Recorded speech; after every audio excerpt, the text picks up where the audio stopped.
Hey guys, really nice to meet you again. It's a Technology in Renewable series. It's a story number 3, actually, episode number 3, and we got another special guest here today with us, Kevin Odovanan. Hey Kevin, really nice to meet you here. Bart, how you doing? And it was great to meet you last week in Munich in the real world. Yeah, exactly. So today's episode is a kind of after Intersolar from Munich. And Kev, we've known each other, I think, around 3-4 years. And you're also known kind of a industry celebrity. Like everybody knows you, especially within the renewables. But for those that actually doesn't know you yet, can you just introduce yourself and tell a little bit more about yourself and what you do as well? Sure. So I've spent my entire career in technology. I came from the IT technology world, so with Compaq, Intel. I used to head up Intel's sales into the energy sector for about 10 years.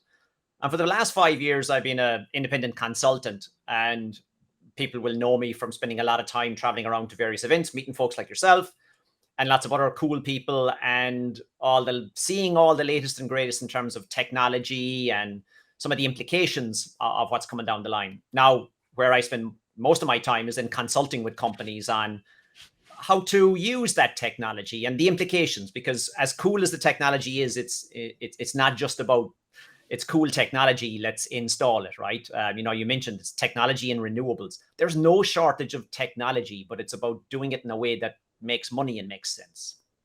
And I do believe also change the words to a positive, as basically technology is always an enabler. So thank you for that. So we've met at Intersolar last week. I was actually positively surprised that I think we already got to the normal, which is the trade show was absolutely amazing. It was huge, it was big, and there was a lot of excitement and a lot of companies over there. So I'm wondering, what are your impressions, after? So certainly, the Munich Messe, they had 12 halls filled. It was Something around that. Yeah, it was busy. Yeah. Now I think someone said to me that back in the heyday of solar, 4 or 5 years ago, maybe they had 14 halls. But 12 okay. is kind of that's a big event. So it was good to see people, and it was pretty much back to normal. Now, granted, people were being careful, and there was face masks and not a lot of hugging and whatever, but it was kind of back to normal. I suppose what was good was, the series you're running here is technology and renewables.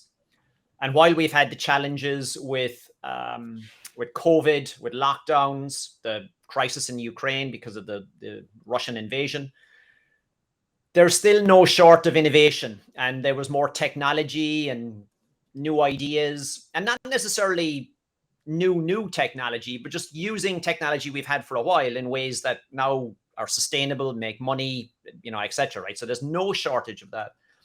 But I suppose my biggest takeaway from the various sessions, the keynotes, chatting with folks like yourself and whatever, is that for folks that know me, it's not technology is the problem most of the time. And granted, we need better technology, more efficient, more sustainable, and. But I suppose the biggest takeaway for me was that the amount of people talking about the technology keeps advancing at a tremendous pace, in some ways maybe too fast, but the bureaucracy hasn't changed. And now it's permitting and acceptance. There was comments made in keynotes about the fact that, the minute you announce a new investment for renewables, be it a solar park, be it a transmission line, offshore wind, whatever, battery storage, there's probably a Facebook group created against it within 5 minutes.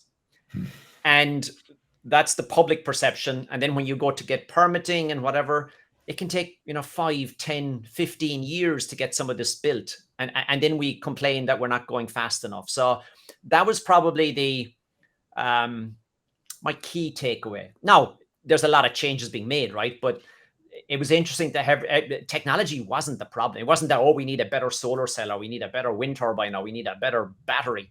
It was, we just can't build this stuff fast enough given the way bureaucracy is working, if that makes sense. It does. Some time ago, we've been actually talking about making a real impact. I think it was 2 or 3 years we've done an interview, and I remember you were telling that basically what's needed, it's not actually stop talking about how things amazing are, but to make the impact and how to implement them.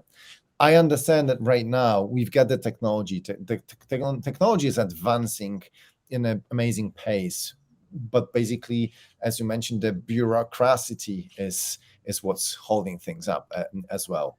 No, and if I may, and I suppose that's primarily around, let's say, the new build.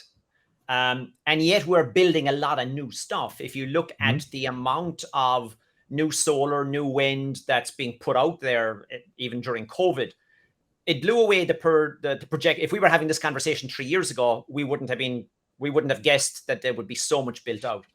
But it's just that we need so much more, that we need to accelerate the speed at which we build out. Now, that said, for the grid we have, for the installations we have, all the new EVs, and we don't need, bureaucracy isn't holding that back, right? So that's where a lot of the innovation is happening, with like software as a service and better, more efficient ways of doing things, remote work, commissioning things remotely, and. So it's not that everything's suddenly stalled, but it's certainly that if you're building large new infrastructure that we need, especially with the expansion of electric vehicles, the bureaucracy is a bit of a pain there, I think.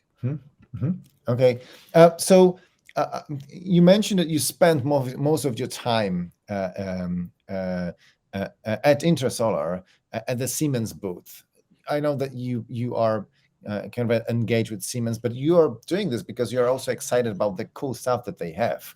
Can you tell us a little bit more of stuff, what they do, and a bit of an excitement that is behind the scenes of their basically change management that is happening right now within the industry as well, right?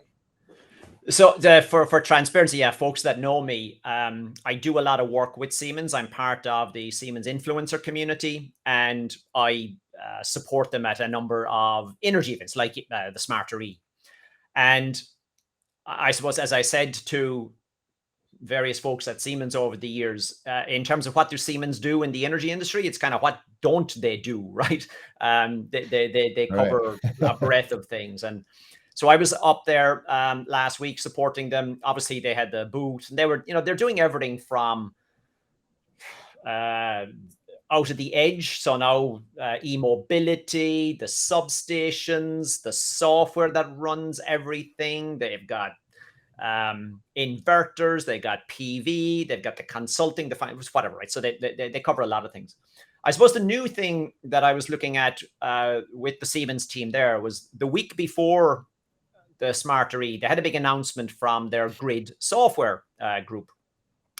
And they're aggressively moving towards an entire software as a service model.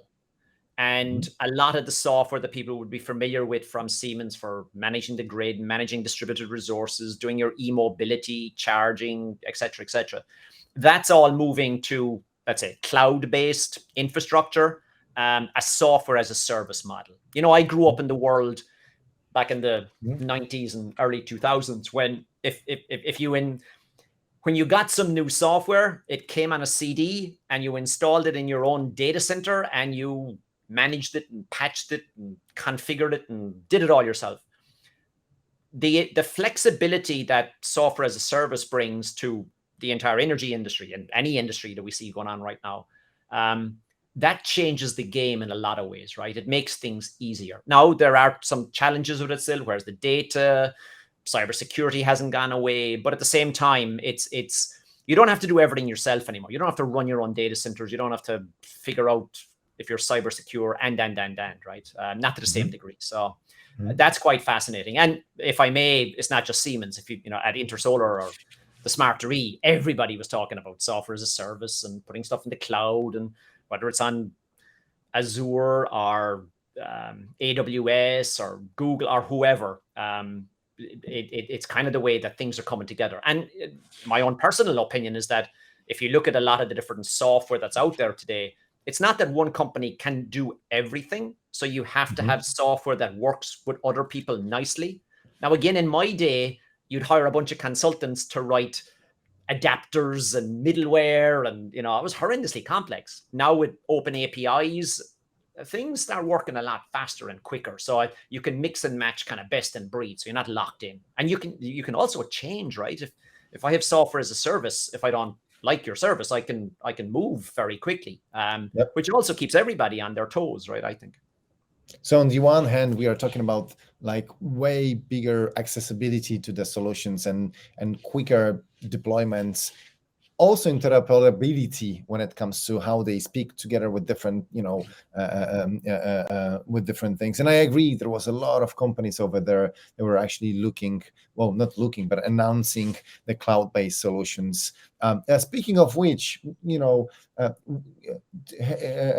about the clouds, like the whole renewable ecosystems. Have you seen any trends or any basically areas of significant, let's say, direction in terms of what's interesting, what's happening from the whole ecosystems, like connecting battery storage, PVs, like into one grid systems, and just any like complete solutions that are able to manage energy and at the micro and also larger scales. So I suppose if I look back 5 years, we were looking at, so we're going to have renewables. So you had solar, and it was a solar farm, and it fed into the grid, or you had it in your roof, and that was it. And then we started seeing kind of separately, we had the whole energy storage and battery storage, and pick a battery technology, whichever one, right? Lithium ion flow batteries, you name it, for commercial or pump storage for big ones or whatever. And you had wind farms, and then electric vehicles started popping up. And I suppose in some ways we were kind of looking at them as silos. And you kind of got one person to do your electric vehicle infrastructure, and you had someone else doing this energy storage and whatever. And now what we're seeing is that, you know what, if we have so many electric vehicles plugging in at this end station, right, at 6 o'clock this evening, the grid can't cope with it. So we need to, how do we do? I'll tell you what, we put in some battery storage on site, and we'll kind of manage it there. Now you can call it microgrid, you can call it integrated distributed energy, whatever, pick a term. But what I'm seeing more and more of is that it's not just about having a silo of a solution and now how do I join it up with everything else. What people are looking for is, I want an overall solution. So whether it's wind, solar, battery storage, playing into the energy markets, or behind the meter, for want of a better word, I do it all myself on site. I want one piece of software that manages that. And I suppose then where I find it fascinating was that I'm around long enough in this industry. 10 years ago, we were talking about how you'd be able to see everything that's happening out of the edge of the grid, and you'd be able to manage it all.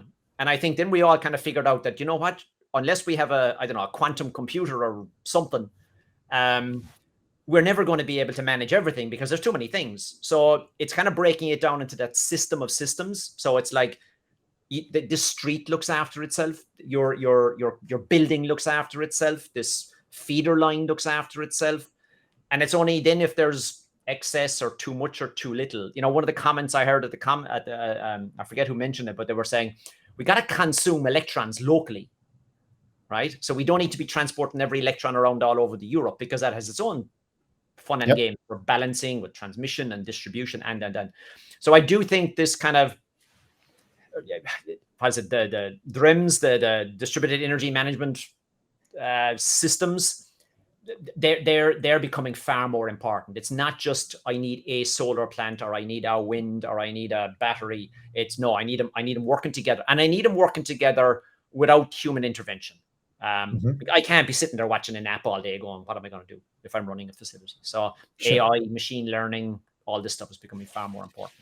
I think it also is extremely needed when it comes to supporting grid operators with basically enabling more and more renewable sources to be part of the grids. Right, they are very much dependent of the weather conditions, and sometimes they just need a piece of software and the hardware, battery, transformation stations to work everything out, right? I agreed. And, again, as for those of us that have been digging into this stuff for a while, we often complain that the distribution system operators are not moving fast enough, and bureaucracy and whinge, moan, and whatever. But like, the laws of physics haven't changed, right? So Right. you go off and you take whatever. We all suddenly, what was it? The European figures last quarter, the end of 2021, 25% of all new vehicles sold in the European Union were electric vehicles, right? They were EV, yes. Now, I would not have comprehended that number 2 or 3 years ago. So fine, great. Now you need to charge them. And it's not like plugging in your mobile phone. You depending on where you plug them in, you need electrons to fill it. So do you have them locally? If you don't have them locally, they need to be transported. They get transported across copper wires. That's the grid. But, again, the wire coming down to your house is so big, and the wire going to the substation is so big. And if everybody on the street gets an electric car and plugs it in at 7 o'clock in the evening, you need a bigger wire. So that doesn't happen, instantly. That has to be planned. The utility has to figure it out. They have to get the connection from somewhere else. And that's where a lot of the permitting and it's like, oh, well, it's going too slow. That's hard to do. And then you turn around and say, well, we need to build a bigger substation. We need a bigger wire coming into the substation, Sure. or we need to put in planning permission. And then the locals go, oh, I don't want a transmission line over my house. So that's where the technology is the easy bit. Now, there's lots of solutions with people going, well, do you know what? Back to the thing. Let's not transport all the electrons. Let's use, if you like, the vehicle to grid or the vehicle to home, or and that's where the software piece comes in, because we can't do this manually. Sure. It's fine that you mentioned, a vehicle to grid or vehicle to home solutions as well. And I agree that the technology is, on one hand, this is way quicker and easier way to manage, the current capabilities and I guess short and mid-term to overcome all of the obstacles, trying to manage things without a human, right? And I think it will enhance but all of the other investments and enhancements needs to be done. So I completely agree with you. Do you see any specific trends? Because as you mentioned, 25%, it's a significant amount of cars, and they need to be charged. But also at the same time, like here in Poland, we've just reached 1 million prosumers, which is people that are installing PVs on their residential houses, are using local, battery storage. Well, more and more, we get a new subsidiaries coming from EU. Do you see any specific, advances when it comes to ideas of residential customers and the whole invention around this topic? I think it depends. Now, and what I mean by that is, you go to different countries. I live in the south of France, and yet the penetration of solar down here is very low, right? We have solar on the roof for 2008, but when we were putting it in, the local mairie or town hall didn't like us putting solar on the roof, right? And you're like, all right, duh. And it's still fairly low in France compared to Germany or other countries. So it depends on the legislation and whether it's kind of open season, nobody can stop you, you can just connect it and whatever. And there are technical challenges with everybody just plugging it in, because, as you say, you get the intermittency. And, again, we look at the distribution system operators, and they are under legal requirement to keep the grid working. And then they're kind of, yeah, but we're dealing with kind of chaotic systems when we can predict certain things. But like, say, electric vehicles, I can sign up to say I'll charge and discharge at a certain time, but I'm an irrational person. I might decide I want to go to the shop to get milk, sure, and take the car, and suddenly I pull my what out of the grid, whatever. And if 50 people do that in the street, they have to do all that and manage all that in the fly. So there's a bit of what would you say? I think we're coming to a kind of I wouldn't say a critical point, but it's like we're now getting to a stage where there's so much adoption of electric vehicles, of distributed energy resources and different where it is, we're starting to kind of figure out that, yeah, there are some technical challenges we need to fix. Now, they can be fixed, but it comes back to that they can be fixed by putting in battery storage and balancing, but that costs money. And you're back to kind of who's going to pay for it. Now, the other thing I think is quite interesting is, unfortunately, because of COVID, because of all the supply chain shocks, because of the invasion of Ukraine, we're seeing energy prices skyrocket. We're seeing people in different parts of the world, or even parts of Europe, kind of going, you know what, I need to take more control of my own energy. In Intel years ago, we used to think, make your energy personal. You can do that today behind the meter. You're seeing more and more companies kind of doing, you know what, behind the meter, you have a box and electric vehicles, solar, battery, and whatever. But the feature with that then is that that's not available for everybody in the socioeconomic bracket, or if you're your middle income, your own house, Sure. you can do that. If you're living in an apartment block in a big city, you can't. And then are they going to be landed with all the grid costs and whatever? So there's the advancements are fascinating, but there's some challenges, political and socioeconomic, that we need to figure out. Again, it's back kind of the technology thing is not the biggest problem we have right now, unfortunately. Cool. I agree, but seeing at the Intersolar, you can see there is a significant drive to make things happen, which is absolutely fantastic. And I'm very much looking forward to the next year edition as well. Agreed. And like we talk about whatever, and you know, one of the things I did wander around one of the halls, and like you see, and it's not just about digitalization, right? You see some of the chemical work going on with batteries. You see some of the work going on with photovoltaics and the different material science. And you know, my solar panel is 5% more efficient than your one from last year because we're using different technology. My inverter is better. It saves you 2%. Now, if you have a massive inverter, solar farm, 2% of energy not wasted is like whatever. And we're starting to see people say, you know what, all this AC DC conversion in the home and stuff, let's hang on a second now, let's do DC.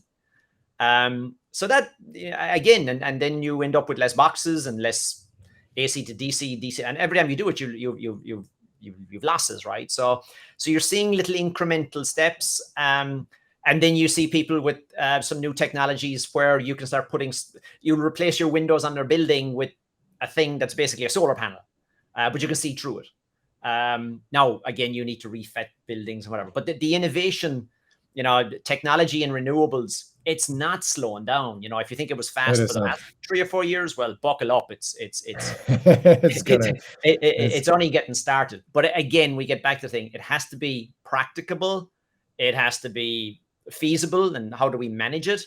And it has to be affordable and for everybody, not just for the folks with the money. Right. Kevin, thank you for your time. I appreciate everybody. That was Kevin O'Donovan from France. I guess you're back France, right now. I'm back in France. You can tell by my accent. Kevin, before I'm going to let you know, tell me how people can reach out to you and what's going to be your conference as well. Next one. Folks will find me on LinkedIn or Twitter. That's where I kind of my public persona is out there, if you like. I'm taking a week off for the next, so I know you guys are all heading to Distributech.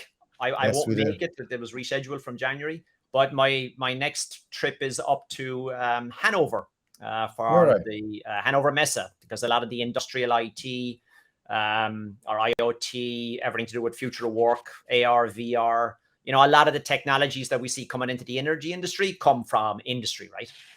So I want to go up there and see what's going on. Well, so enjoy your holidays. Hope you're going to have a really good trade show in Hanover. And thank you again for your time. And let's, speak to you very much soon as well. Have a good one. Thanks, Bart, and enjoy Distributech.